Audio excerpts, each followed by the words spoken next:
Hello students, आज हम लोग नया चैप्टर शुरू कर रहे हैं chemical bonding and molecular structures. इसमें हम नेक्स्ट स्टेप देखेंगे जो हमने प्रीवियस चैप्टर्स पढ़े थे, जिसमें हमने मैटर उसको समझा, फिर उसके बाद में उसको एलिमेंट, कंपाउंड, मिक्सचर में क्लासिफाई किया। एलिमेंट की सबसे छोटी यूनिट एटम को हमने डिटेल में समझा, उसकी स्ट्रक्चर समझी। फिर इसके बाद में एटम आपस में जब कंबाइन करके मॉलिक्यूल फॉर्मेशन करते हैं तो ये भी चीज़ हमने ये समझी है कि हाँ, मॉलिक्यूल फॉर्मेशन होता है बाय केमिकल बॉन्डिंग। अब हम कॉन्सेंट्रेट करेंगे on the bonding. What is the meaning of bond? तो एक्चुअली एटम्स जो एलिमेंट का सबसे छोटा पार्टिकल है, ये कभी भी फ्री स्टेट में नहीं मिलता है। फ्री स्टेट में इसलिए नहीं मिलता है क्योंकि इसके कुछ डिज़ायर्ड इलेक्ट्रॉन्स हैं जो उसको आउटर मोस्ट शेल में चाहिए, और वो है 2-8 का कॉन्फ़िगरेशन। मतलब आखिरी शेल में उसको 8 इलेक्ट्रॉन चाहिए। इट मीन्स उसको ऑक्टेट कंप्लीट चाहिए। यदि इसके पास में इतने इलेक्ट्रॉन हैं तब तो वो इनएक्टिव भी रहेगा और नेचर में फ्री स्टेट में मिलेगा भी। लेकिन यदि उसके पास में आउटर मोस्ट शेल में इतने इलेक्ट्रॉन नहीं हैं कि उसका शेल कंप्लीट हो जाए, तो वो क्या करता है, फिर इलेक्ट्रॉन को अरेंज करता है। अरेंज कैसे करेगा? इट में भी पॉसिबल, एक्स्ट्रा है तो दे देगा 8 से, और 8 से कम है तो लेने की कोशिश करेगा। इस तरीके से ये बॉन्डिंग करके, मतलब एक एटम दूसरे एटम के साथ में इस तरीके से कोऑर्डिनेशन करता है। जिसको ज़रूरत है वो ले लेता है, जिसको ज़रूरत है देने की वो दे देता है, और दोनों आपस में बॉन्ड बना करके और कंपाउंड का फॉर्मेशन करते हैं। तो ये चीज़ हमने जनरल एक थ्योरी पढ़ी हुई है। अब हम इसी को डिटेल में पढ़ रहे हैं कि what is the meaning of bonding, क्या होता है बॉन्डिंग में। बहुत सारी थ्योरीज आई हैं इसके लिए।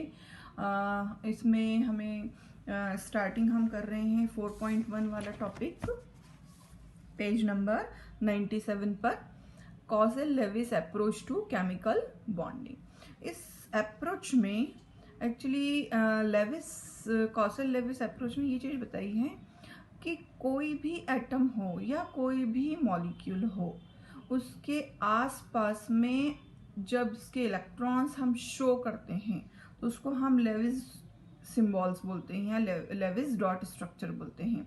उसमें जब हम इलेक्ट्रॉन शो करते हैं तो कौन से वाले शो करते हैं? उसके आउटर मोस्ट शेल के इलेक्ट्रॉन्स शो करते हैं हम। तो इस तरीके से जब भी हमें बॉन्डिंग की ज़रूरत है, बॉन्डिंग बताने की ज़रूरत है, तो उस समय पर पूरा बॉन्डिंग किसके थ्रू होगा? वैलेंस शेल के इलेक्ट्रॉन के थ्रू होगा।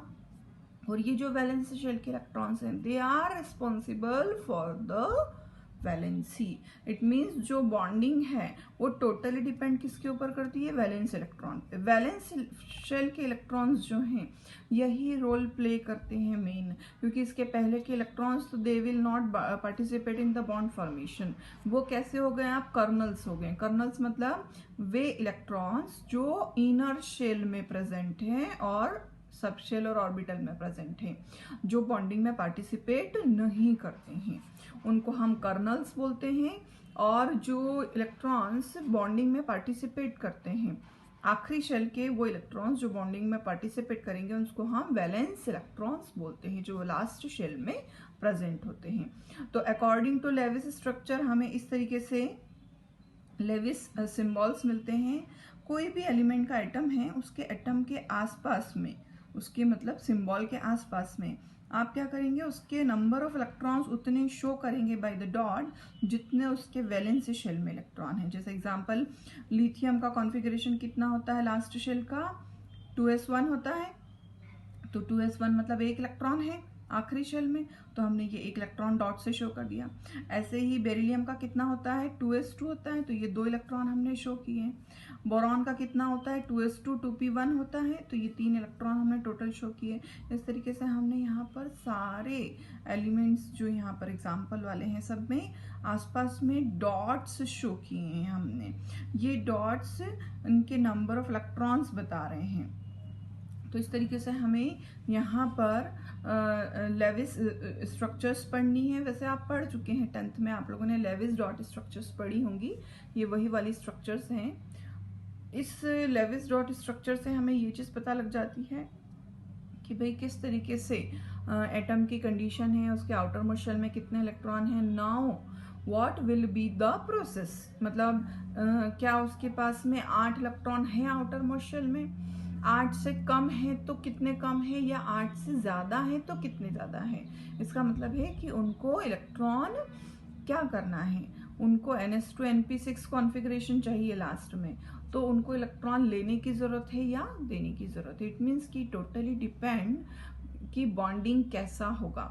ये जनरल रूल्स तो हमने पढ़ के रखे हैं कि यदि इलेक्ट्रॉन कंप्लीट डोनेशन एक्सेप्शन की कंडीशन होती है तो उस तरीके से आयोनिक बॉन्ड बनता है जिसमें पॉजिटिव और नेगेटिव आयंस बनते हैं जो इलेक्ट्रोस्टैटिक फोर्स ऑफ अट्रैक्शन के थ्रू स्टेबलाइज होते हैं।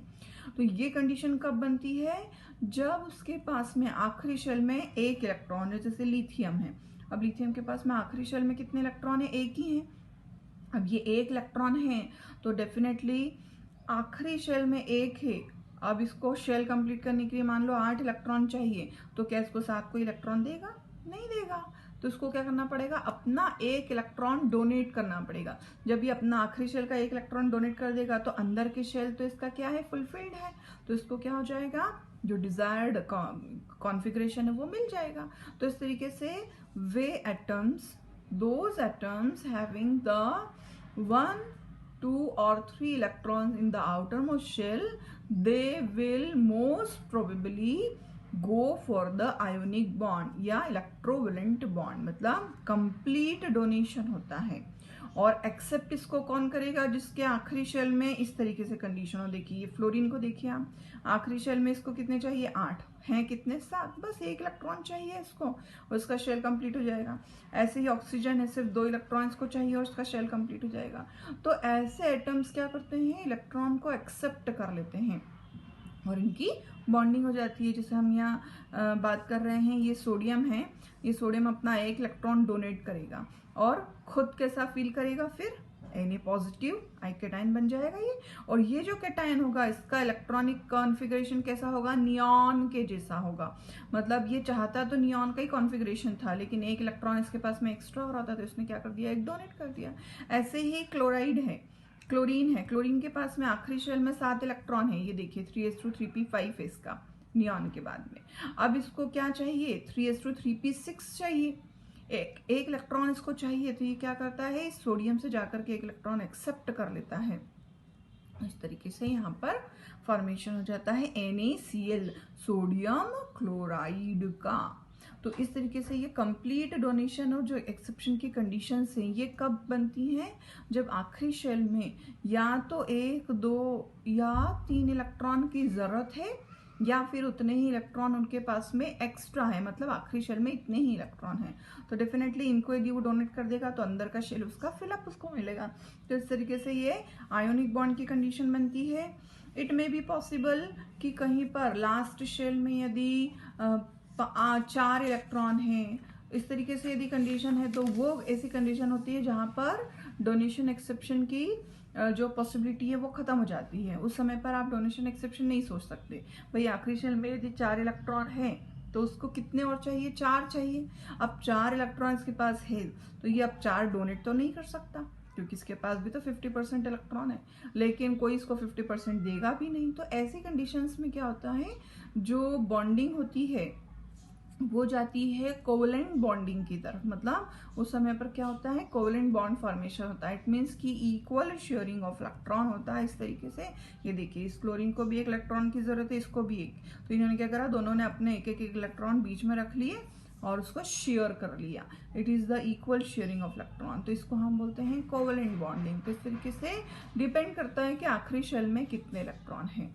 और आपको इस तरीके से लेविस डॉट स्ट्रक्चर्स बना करके आपको एग्जाम में आती हैं बनाने के लिए। तो ये आपको बनाने रहेंगे, इसके कुछ रूल्स रहते हैं, वो हम नेक्स्ट वीडियो में डिस्कस करेंगे।